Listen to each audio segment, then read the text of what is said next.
पर तो आज हम कक्षा 6 का जो चैप्टर थे वो पढ़ लिए हमने। तो आज हम कक्षा 7 का जो चैप्टर 1 है, जिसका नाम है पादपों में पोषण, उसके बारे में अध्ययन करेंगे। तो जल्दी जल्दी जुड़ जाइए, जल्दी जल्दी जुड़िए।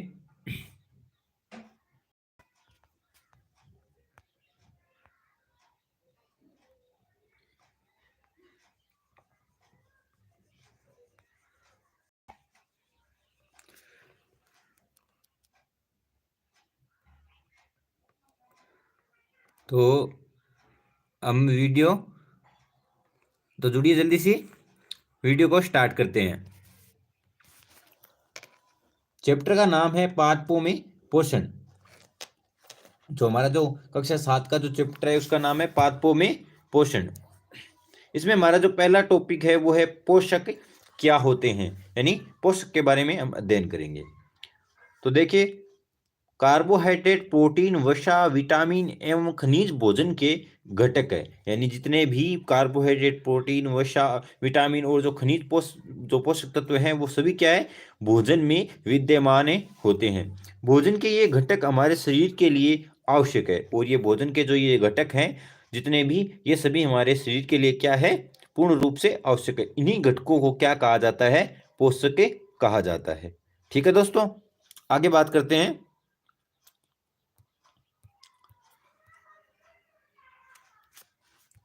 पोषक पदार्थ सजीवों की शारीरिक संरचना, वृद्धि तथा क्षतिग्रस्त भागों के रखरखाव के लिए समर्थ बनाते हैं तथा विभिन्न जैव प्रक्रमों के लिए भी आवश्यक ऊर्जा भी प्रदान करते हैं। जितने भी पोषक पदार्थ है, जैसे कार्बोहाइड्रेट, प्रोटीन, वसा, विटामिन, पोषक तत्व, ये सभी के शरीर के लिए क्या है, उसकी शरीर के संरचना और जो वृद्धि है उसमें सहायक है। साथ ही जो क्षतिग्रस्त भाग है उनकी रखरखाव में भी ये उपयोगी हैं तथा जितने भी जैव प्रक्रम हैं उनके लिए आवश्यक ऊर्जा भी इन्हीं के द्वारा प्रदान की जाती है। ठीक है दोस्तों, आगे बात करते हैं पोषण क्या होता है। सजीवों द्वारा, सजीव कौन होते हैं, जो जीवित होते हैं, जिनमें सांस लेने की प्रक्रिया होती है। सजीवों द्वारा भोजन ग्रहण करने एवं इसके उपयोग की विधि को पोषण कहते हैं।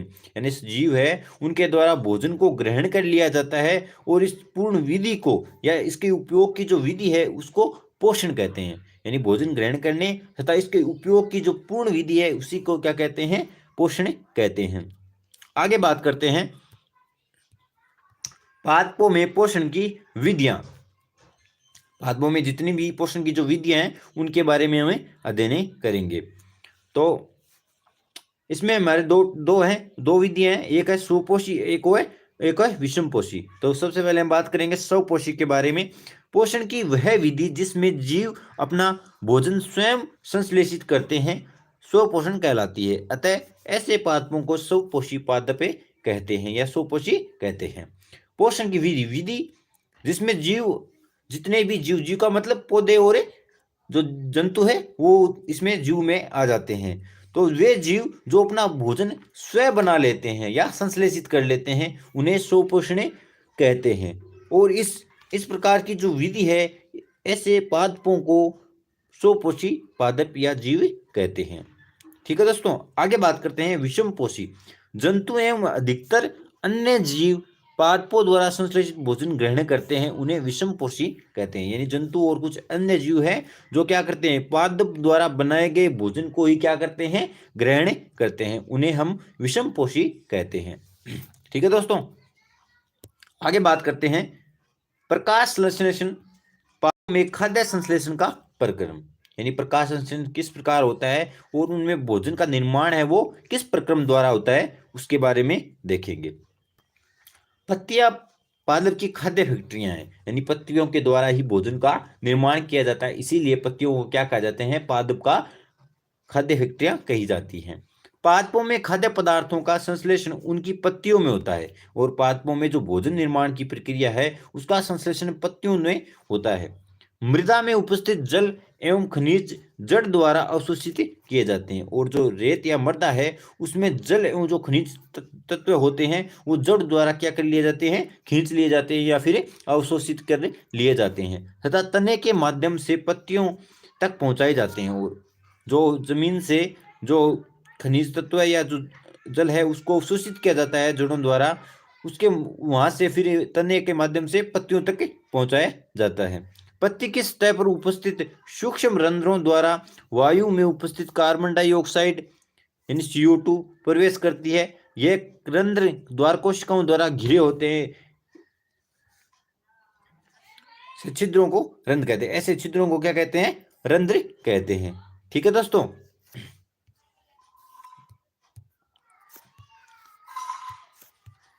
ऐसे रंध्रों को छिद्र कहते हैं।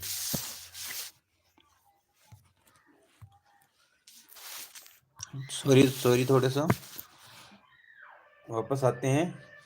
तो हम कहाँ पे बात कर रहे थे, सूक्ष्म रंध्र द्वारा वायु में उपस्थित कार्बन डाइऑक्साइड प्रवेश करती है। यानी पत्ती की जो सतह है उस पर जो उपस्थित सूक्ष्म रंध्र होते हैं, यानी पत्ती की सतह होती है उसके ऊपर क्या पाए जाते हैं, छोटे छोटे रंध्र पाए जाते हैं जहां से क्या करती है वायु, जहां पे क्या होती है वायु उपस्थित होती है और कार्बन डाइऑक्साइड यानी CO2 वहां पे क्या करती है, प्रवेश करती है। यह रंध्र द्वार कोशिकाओं द्वारा घिरे होते हैं। और ये जो रंध्र होते हैं ये किससे घिरे होते हैं, द्वार जो कोशिकाएं होती हैं उनसे द्वारा घिरे होते हैं। और ऐसे छिद्रों को हम क्या कहते हैं, रंध्र कहते हैं। ठीक है दोस्तों, ऐसे छिद्रों को हम क्या कहते हैं, रंध्र कहते हैं। ठीक है, आगे बात करते हैं। जल एवं खनिज वाहिकाओं द्वारा पत्तियों तक पहुंचाए जाते हैं। जल एवं जो खनिज है वो वाहिकाओं द्वारा क्या किए जाते हैं, पत्तियों तक पहुंचाए जाते हैं। जल और जो खनिज तत्व हैं उनको किसके द्वारा पत्तियों तक पहुंचाया जाता है, वाहिकाओं के द्वारा पहुंचाया जाता है। ये वाहिकाएं नली के समान होती हैं तथा जड़ तना शाखाओं एवं पत्तियों तक पहुंचाने के लिए यह वाहिकाएं एक सतत मार्ग बनाती हैं। ये वाहिकाएं क्या करती हैं, नली के समान होती हैं तथा ये जड़ तना शाखाओं एवं पत्तियों तक पहुंचाने के लिए ये वाहिकाएं एक सतत मार्ग या रास्ते का निर्माण करती है। ठीक है दोस्तों, आगे बात करते हैं। पत्तियों में एक हरा वर्णक होता है जिसे क्लोरोफिल या पर्णहरित कहते हैं। यानी पत्तियां होती है, पत्तियां हरे कलर की क्यों होती हैं, क्योंकि उनमें क्या पाया जाता है, क्लोरोफिल वर्णक पाया जाता है जो किस कलर का होता है, हरे रंग का होता है।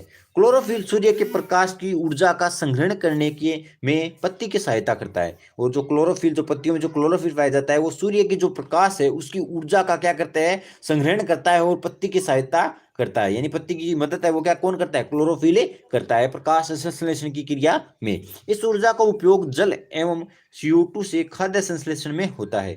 इस ऊर्जा का उपयोग है वो कि कौन किस प्रकार होता है, जल एवं CO2 से खाद्य संश्लेषण में होता है। यानी इस ऊर्जा का प्रकाश संश्लेषण की क्रिया में इस ऊर्जा का उपयोग किया जाता है भोजन बनाने में, क्योंकि खाद्य संश्लेषण सूर्य के प्रकाश की उपस्थिति में होता है। और जो खाद्य संश्लेषण या प्रकाश संश्लेषण की क्रिया है, भोजन बनाने की निर्माण की क्रिया है, वो इसी प्रकार होती है। यानी जल, CO2 और इन सभी की क्रिया क्लोरोफिल की उपस्थिति में क्या होता है, प्रकाश संश्लेषण होता है।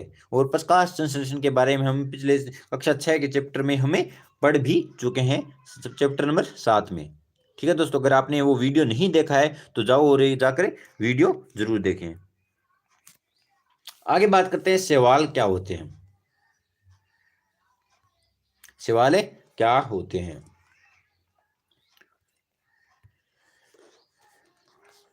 गीली दीवारों पर तालाब, ठहरे हुए पानी आदि में हरे अवपंखी काई जैसे पादप दिखाई देते हैं। यानी जो गीली दीवार होती है, तालाब, ठहरा हुआ जो पानी होता है, तालाब होता है, वहां पे क्या पाई जाती है, एक काई जैसे पादप पाया जाता है जो क्या होता है, हरे कलर का होता है, जिन्हें ही हम क्या कहते हैं, शैवाल कहते हैं। शैवाल भी प्रकाश संश्लेषण द्वारा अपना भोजन स्वयं बनाते हैं। और जो शैवाल होते हैं, काई जैसे पादप होते हैं, वो भी अपना भोजन है वो क्या करते हैं, प्रकाश संश्लेषण की क्रिया द्वारा खुद ही बनाते हैं। आगे बात करते हैं पादपों में कार्बोहाइड्रेट के अतिरिक्त अन्य खाद्यों का संश्लेषण। यानी पादपों में जो कार्बोहाइड्रेट है उसके अतिरिक्त अन्य खाद्य पदार्थों का निर्माण है वो या संश्लेषण है वो किस प्रकार से होता है। तो देखते हैं आगे।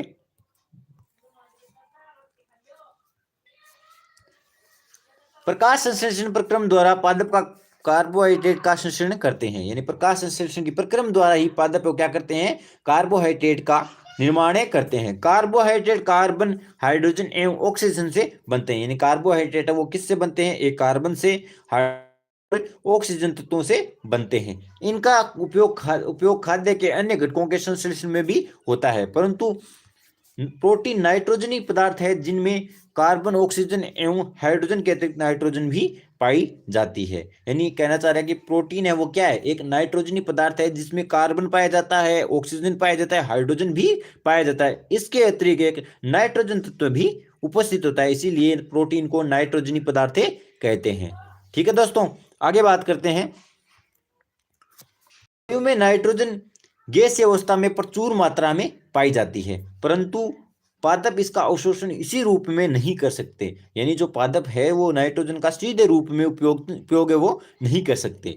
मिट्टी में कुछ विशेष जीवाणु होते हैं जो गैसीय नाइट्रोजन को उपयोगी यौगिकों में परिवर्तित कर मृदा में निर्मुक्त करते हैं। यह विलेय पदार्थ पादपों द्वारा जल के साथ अवशोषित कर लिए जाते हैं, यानी जो जमीन में जो जीवाणु होते हैं वो क्या करते हैं, जो गैसीय नाइट्रोजन है उसको क्या कर देते हैं, मृदा में इस प्रकार निर्मित करते हैं कि जो पादप है उसका क्या कर सकते हैं, जल के साथ अवशोषण कर सके।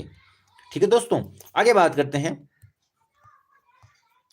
पादपों में पोषण की अन्य विधियां, यानी पादपों में पोषण की जो अन्य विधियां हैं उनके बारे में अध्ययन करेंगे। तो पहला हमारा पॉइंट है, पहला जो टॉपिक है वो है परपोषी।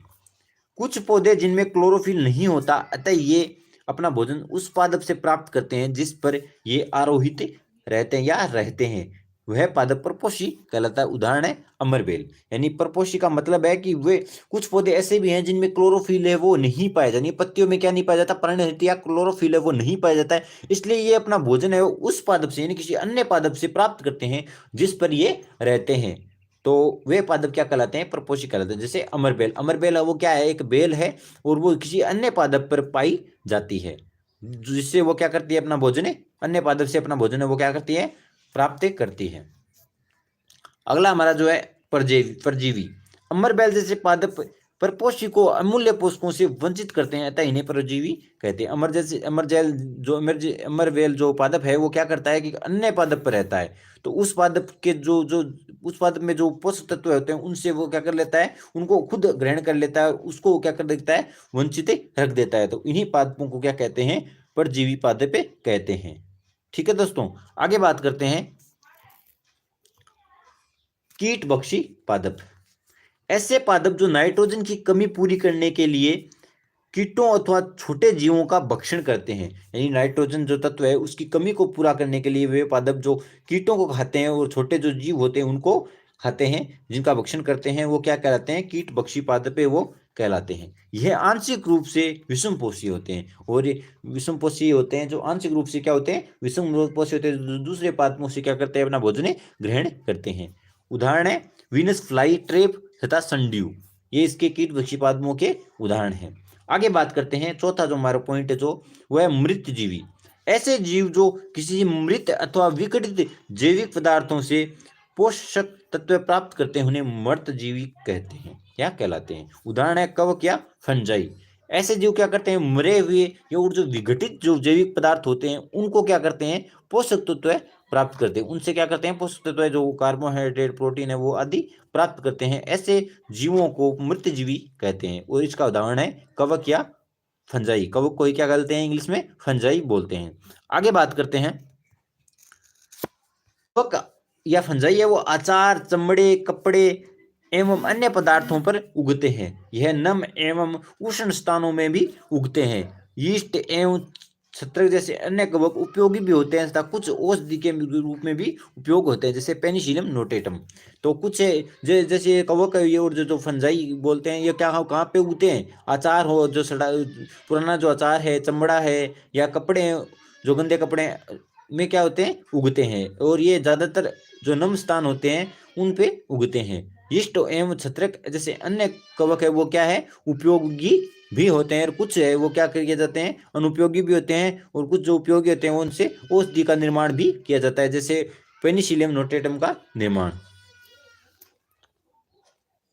आगे बात करते हैं सहजीवी संबंध। सहजीवी संबंध।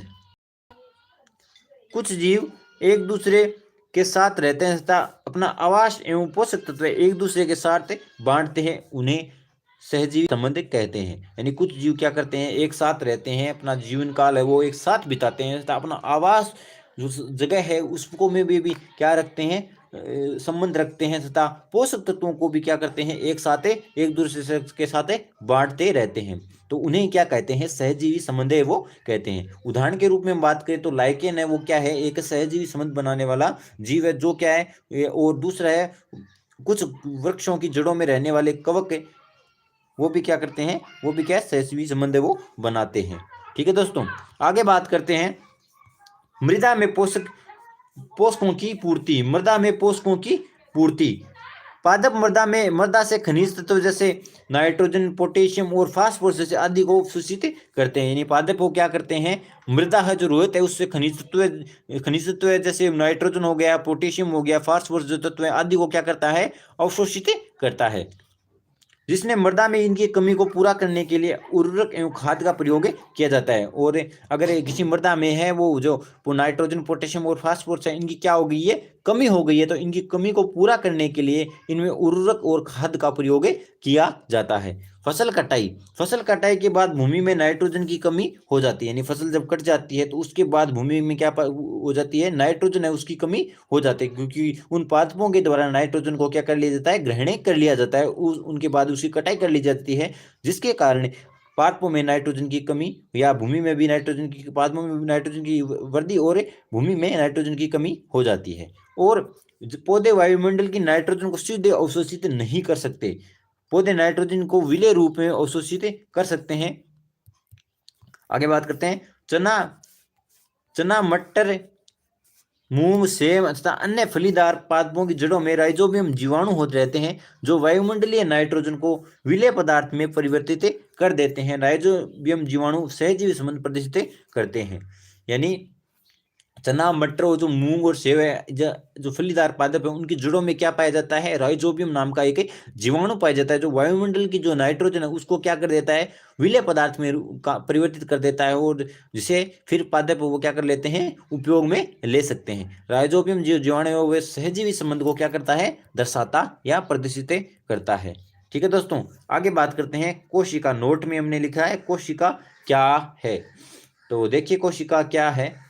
सजीवों का शरीर सूक्ष्म इकाइयों से बनता है जो कोशिका कहलाती है। यानी हमारा जो सजीव है, जो व्यक्ति है या फिर जितने भी सजीव, उनका शरीर किस प्रकार बना हुआ है, सूक्ष्म छोटी छोटी इकाइयों से मिलकर बना है। इन्हीं इकाइयों को क्या कहते हैं, कोशिका कहते हैं। आगे बात करते हैं, दूसरा पॉइंट है वो कोशिका एक पतली बाह्य संरचना द्वारा घिरी होती है जिसे कोशिका झिल्ली कहते हैं। यानी एक कोशिका है जो सूक्ष्म इकाइयों से बनी कोशिका है, वो एक पतली बाह्य संरचना द्वारा घिरी होती है। इस संरचना को क्या कहते हैं, कोशिका झिल्ली कहते हैं। नेक्स्ट हमारा पॉइंट है वो तीसरा, कोशिका के केंद्र में स्थित एक सुस्पष्ट संरचना होती है जिसे केंद्र कहते हैं। यानी कोशिका का एक बीच का जो भाग होता है वहां पे एक सुस्पष्ट संरचना पाई जाती है, उस सुस्पष्ट संरचना को केंद्र के कहते हैं। आगे बात करते हैं,